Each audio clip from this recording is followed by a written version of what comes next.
An interrogative is a question word. It comes from the Latin verb rogo, I ask, the same root of the word interrogation. You know, like I ask questions, we have ways of making you talk, that sort of thing. Ne, which is called a suffix, that's a little bit that gets stuck onto the end of a word, is the simplest way in Latin of making a question.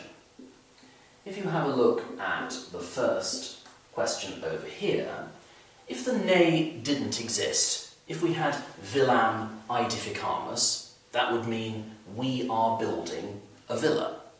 The fact that the little ne is now there turns it into a question. So it now means, are we building a villa?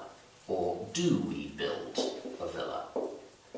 Note that this is a general question to which there is no particular answer expected. It could be that we are building a villa, or perhaps that we're not. It's an open question.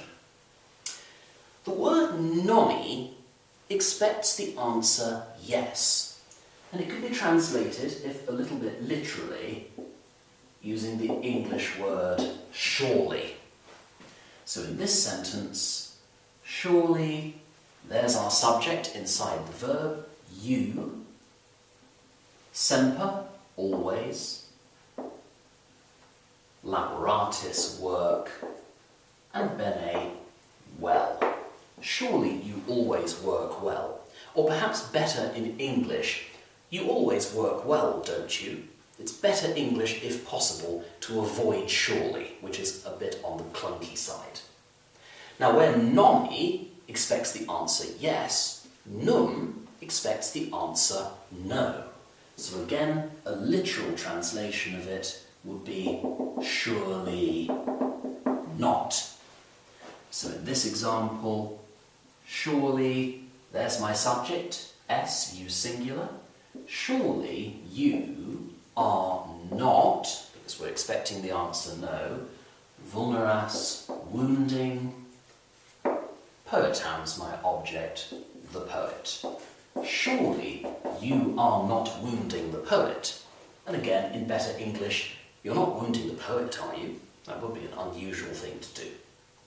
Two other question words that are very straightforward. Cur means why, and ubi means where.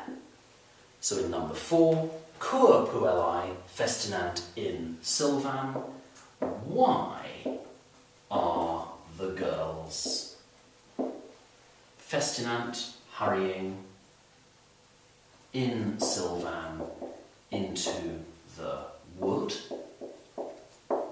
And finally, in number 5, ubi, where is Regina, the queen, stat, standing. Where is the queen standing?